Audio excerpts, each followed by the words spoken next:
This is the second part of our two-part watercolor series by CrafteeDIY in Juniper Violet. We're going to jump right in with tracing our outline on our paper. So here's your graphite paper. There's a shiny side and a dull side. The shiny side goes down on top of your paper, outline goes on top of that.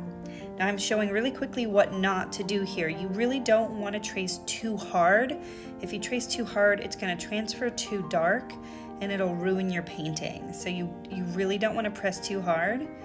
So I'm gonna start fresh here and show you what it looks like when you are tracing light enough. So again, watercolor paper down, graphite paper, and then you're drawing on top of that.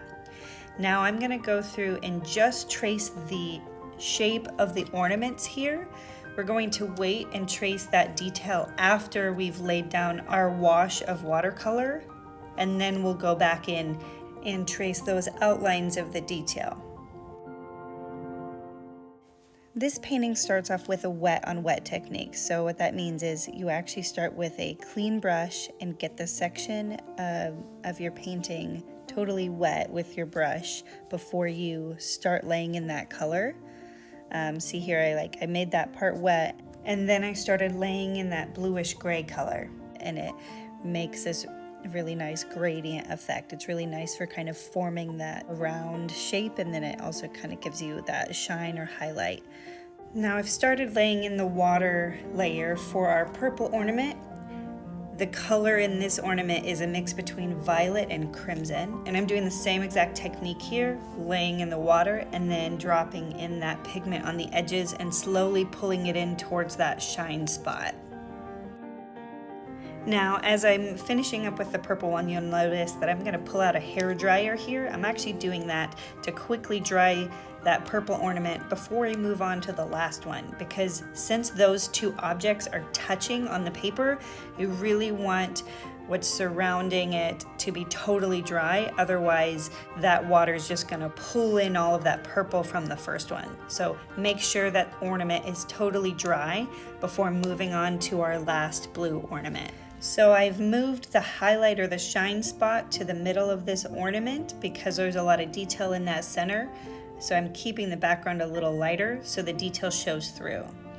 And I pulled out my hair dryer again to get this really, really dry because we're going to be moving on to doing the second part of our outline. You want to line up your drawing really well, edge to edge, and check to make sure that the circles line up so that your detail is in the right spot for each ornament. Now again, trace really lightly, use a really light hand, and pull up a corner of the graphite paper as you go to check your work to make sure it's lining up correctly.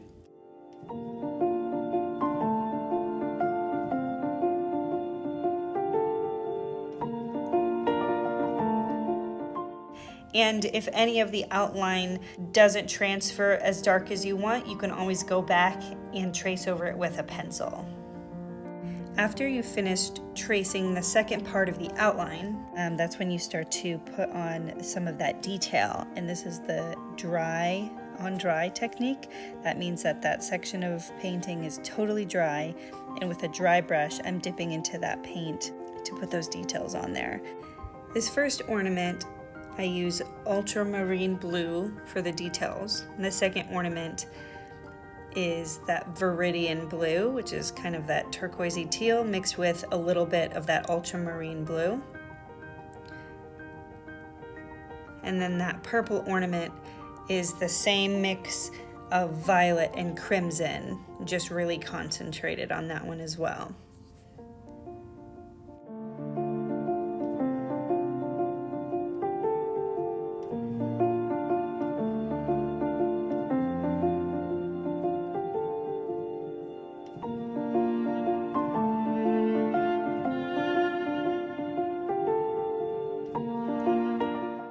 Now this flower is specifically, I've left some space in between those petals just to kind of make those petals pop. But again, I'm using that dry on dry technique here where it's totally dry and I'm dipping my dry-ish brush into the paint just to get that detail to really pop.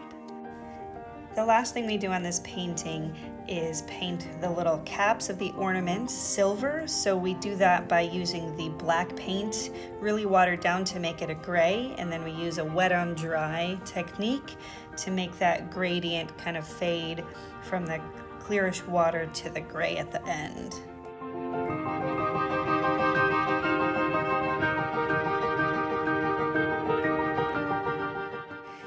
With this one, we're going to be doing lots of leaves and foliage. I like to start with kind of my lightest colors.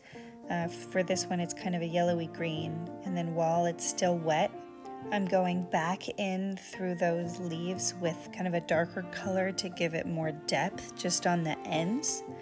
And then as we kind of keep going through the painting, I'm going to be doing some deeper greens, some more brown tones in those greens.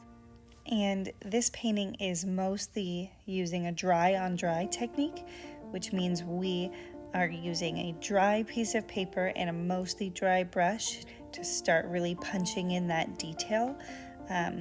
It's going to make all of the leaves and foliage really pop and have a really crisp line.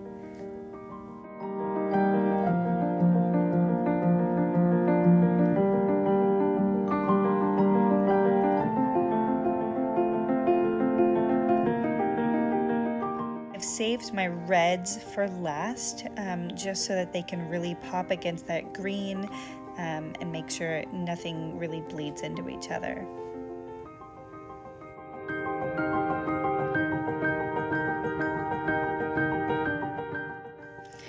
Now this last painting is a really free-flowing form of watercolor where we're actually going to be moving kind of in and out of our different colors back and forth. So I'm laying in some greens with a wet on dry technique, which means I'm starting with a dry piece of paper and then going in with a really saturated wet brush. And you can see I'm starting to use my reds right away because I want those reds and greens to kind of meet and bleed into each other to really push that free-flowing kind of technique here as well. With this painting, I'm also leaving a little bit of white space throughout some of the leaves and berries to really reinforce that forest highlight. It's going to help give those berries that round shape, and it's going to give some of those leaves that shiny texture. So with watercolor, the only way to really force a highlight is to leave sections unpainted, because you can't really go back on top of it and paint a white highlight. You have to leave it dry and unpainted in order to have that white show through. And I know sometimes hand lettering or calligraphy can be a little intimidating, but it's super simple. You just really fill in the sections of the letters like you would any other part of the painting. Alright guys, that's it for our two-part series for our watercolor tutorial. If you have made it this far into both of our videos, you guys are troopers. Thank you so much for watching. Don't forget to like and subscribe. Thanks guys.